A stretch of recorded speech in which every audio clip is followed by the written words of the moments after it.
Git download गर्नुभन्दा अगाडि अनि गिट चलाउनुभन्दा अगाडि मैले चाहिँ कमान्डबाट धेरै कुरा गर्छु। त्यो भएर कमान्डबाट देखाउन खोजेँ। आउँछ भने स्किप गर्दा नि हुन्छ है, खासै केही छैन। पहिला सुरु टर्मिनल खोल्नु पऱ्यो। अनि म चाहिँ लिनक्समा छु, त्यही भएर मेरोमा चाहिँ कन्सोल देखाइरहेछ। विन्डोजमा चाहिँ टर्मिनलै देखाउँछ है, त्यही कुरा हो। अनि बेसिक्सहरू चाहिँ के छ भने चाहिँ सुरुमा हामी जुन डिरेक्ट्रीमा छौँ नि त्यही देखाउँछ है। यहाँ यो होम जस्तो देखाइरहेछ मेरोमा टक्क होइन, त्यो भनेको मेरो होम डिरेक्ट्री हो। म त्यहाँभित्र छु। अनि एलएस हान्यो भने हामीसँग भएको सबै डिरेक्ट्रीहरू लिस्ट गर्न मिल्छ है यसरी। अनि सबै डिरेक्ट्रीहरू भन्नाले फोल्डरहरू लिस्ट गर्न मिल्छ। अनि कुनैको भित्र जानु छ भने सिडी गरेर भित्र जान मिल्छ।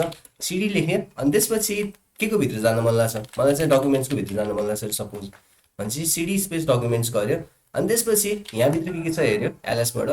अनि के छ खासै केही छैन। अनि म डकुमेन्ट्सको भित्र छु है अहिले। अनि मलाई चाहिँ सपोज एफसिएमएसको भित्र जानु मन लाग्यो भने यसरी जान मिल्छ। अनि लिस्ट गर्यो अनि के छ भनेर हेऱ्यो। अनि ब्याक जान छ भने सिडी स्पेस डट डट गर्दा हुन्छ, सिडी स्पेस डट डट। म डकुमेन्ट्सको नि बाहिर छु। अनि पिक्चर्सको भित्र जान मन लाग्यो भने सिडी स्पेस पिक्चर्स भनेपछि केहीको भित्र जानु पऱ्यो भने चाहिँ सिडी स्पेस अनि त्यो फोल्डरको नाम लेख्ने छ। अनि ब्याक जान मन लाग्यो भने चाहिँ सिडी स्पेस डट डट। अनि हामीसँग भएको सबै कुराहरू लिस्ट गर्न पऱ्यो भने एलएस है। अनि मसँग टेस्ट भन्ने फोल्डर रहेछ है पिक्चर्सको भित्र। अनि यो फोल्डरलाई रिमुभ गर्न मन लाग्यो भने कसरी रिमुभ गर्ने त्यो हेरौँ।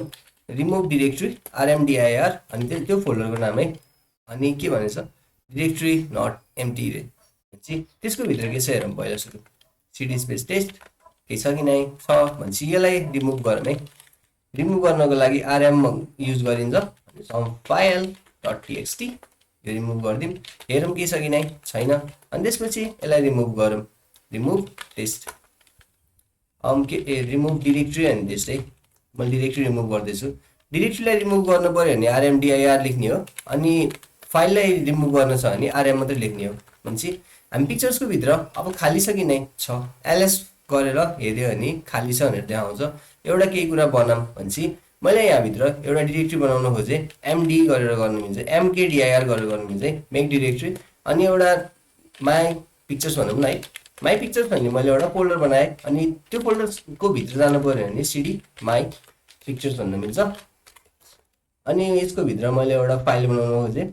अनि फाइल बनाउनको लागि सजिलो छ, मैले टच अनि सम डट टीएक्सटी यस्तै केही बनाएँ है।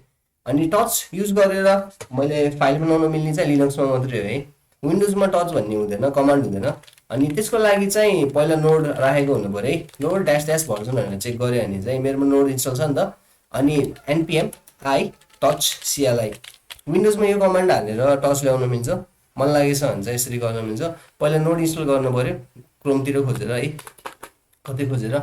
अनि अर्को कुरा चाहिँ म चाहिँ जुन फोल्डरमा छु नि अहिले यो फोल्डरबाट ब्याक जानु पऱ्यो भने सिडी स्पेस डट डट। अनि डिरेक्ट्री चेन्ज गर्नु पऱ्यो भने सिडी स्पेस अनि कुन डिरेक्ट्री त्यसको नाम चाहियो है, त्यही कुरा हो। अनि डिरेक्ट्री रिमुभ गर्नु पऱ्यो भने rmdir। अनि फाइल रिमुभ गर्नु पऱ्यो भने rm मात्रै, त्यही कुरा हो। भनेपछि कमान्डमा त्यति कमान्ड्सहरू जानेको हुनु पऱ्यो। अनि यसपछि अब गिट हेर्छौँ हामी चाहिँ। गिट हेर्नुभन्दा अगाडि हामी चाहिँ अरू आइडीको बारेमा पनि कुरा गरौँ एकचोटि। जस्तो गिट डाउनलोड गरौँ पहिला सुरु, गिटहब होइन गिट डाउनलोड गरौँ। गिटको साइट के छ साथी, गिट एससिएम छ क्या, गिट अनि scm.com/downloads साइट। त्यसको भित्र गयो भने चाहिँ है यहाँभित्र डाउनलोड गर्ने लिङ्क देखाउँछ। अनि विन्डोजमा हो भने विन्डोज क्लिक गर्ने अनि यसरी डाउनलोड गर्ने, लास्टै सजिलो छ। 64 बिट हुन्छ आजकल सबैको डिभाइसेसहरू। अनि त्यही 64 बिट गर्दा नि हुन्छ। होइन म पावरसेलबाट गर्छु, कमान्डतिरबाट गर्छु भने पनि तल कमान्ड पनि दिएछ, यहाँबाट गर्दा नि हुन्छ, अन्तबाट गर्दा नि हुन्छ, केही छैन। अनि म्याकमा हो भने पहिलेदेखि हुन्छ है, धेरै जस्तो हुन्छ, छैन नि होमब्रुबाट इन्स्टल गर्न मिल्छ।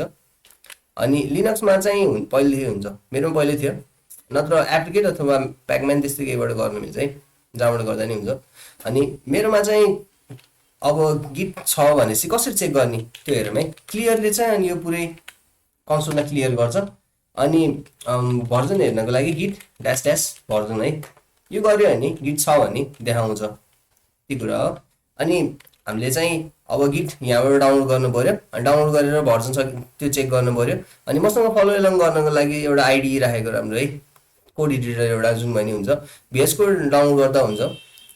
विन्डोजको लागि विन्डोजको अप्सन देखाउँछ, लिनक्स भएर लिनक्सको अप्सन देखाइरहेछ।